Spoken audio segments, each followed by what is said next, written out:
warahmatullahi wabarakatuh. Perkenalkan, nama saya Dedeka Putri dari Prodi Pendidikan Pancasila dan Kewarganegaraan, Fakultas Ilmu Sosial Universitas Negeri Padang. Judul pidato saya kali ini adalah Sikap Tolong-Menolong dalam Melawan Pandemi COVID-19. Negara Indonesia pertama kali mengkonfirmasi kasus COVID-19 pada tanggal 2 Maret 2020. Dan tidak terasa, pandemi COVID-19 masih kita rasakan sampai saat ini. Hampir semua sektor kehidupan terkena dampak dari COVID-19 ini. Mulai dari perekonomian yang melemah, sistem pemerintahan yang kacau, tempat wisata yang ditutup, pusat perbelanjaan yang ditutup, para pekerja yang di-PHK, bahkan sampai kepada lembaga pendidikan yang terpaksa harus dilaksanakan secara jarak jauh yang dikenal dengan istilah sekolah atau kuliah online. Dan ada juga beberapa orang yang menyebutnya dengan istilah sekolah atau kuliah daring dalam jaringan. Berbicara mengenai sekolah atau kuliah daring, banyak kesulitan yang dirasakan. Tidak hanya bagi para pelajar, tetapi kesulitan ini juga dirasakan oleh tenaga pendidik dan juga orang tua. Kesulitan atau kendala yang paling banyak dirasakan oleh masyarakat adalah tidak adanya alat atau media untuk mengakses internet.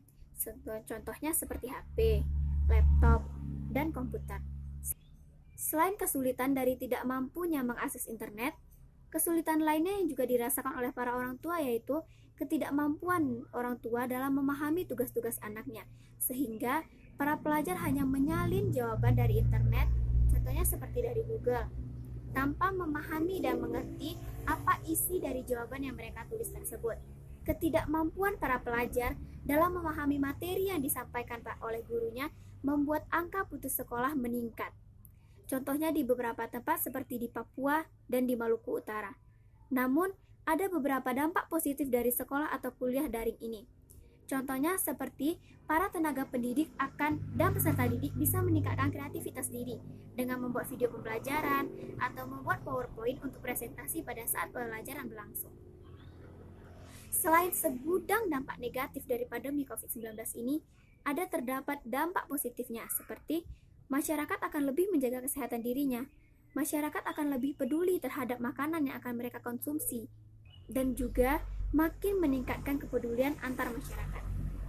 Contohnya, kepedulian kecil dari kita yang akan berdampak besar bagi masyarakat luas adalah mengingatkan atau mengkampanyekan 3M. Memakai masker, mencuci tangan, dan menjaga jarak. Hal ini memang terkesan sederhana, namun jika semua masyarakat mematuhi dan saling mengingatkan satu sama lain, maka kita akan lebih cepat terbebas dari pandemi COVID-19 ini. Rasa kekeluargaan dalam bermasyarakat sangat jelas terlihat pada saat sekarang ini, seperti kepedulian kepada salah satu warga yang positif COVID-19. Kita membantu mereka dengan cara memenuhi kebutuhan pokok mereka, melakukan isolasi mandiri. Untuk melawan pandemi COVID-19 ini, kita harus meningkatkan imun tubuh, tetap tenang dan tidak panik, istirahat dan makan yang teratur, menjaga jarak, memakai masker, dan mencuci tangan dengan air yang mengalir. Pencegahan pandemi COVID-19 ini dapat dilakukan secara bergotong royong, mulai dari pemerintah pusat hingga ke tingkat desa. Telah banyak upaya yang dilakukan pemerintah untuk memutus mata rantai penyebaran COVID-19 ini. Mulai dari menerapkan kebijakan pembatasan sosial berskala besar atau yang lebih kita kenal dengan istilah PSBB. Kemudian mengeluarkan kebijakan new normal pada bulan Juni 2020. Dan baru-baru ini pemerintah juga membuat kebijakan baru, yaitu pemberlakuan pembatasan kegiatan masyarakat atau PPKM. Bahkan PPKM ini sudah banyak level-levelnya.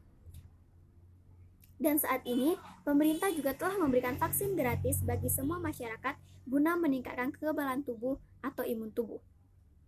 Jadi, kesimpulannya adalah penanganan COVID-19 ini tidak hanya dilakukan oleh satu pihak saja. Contohnya, hanya dilakukan oleh pemerintah saja.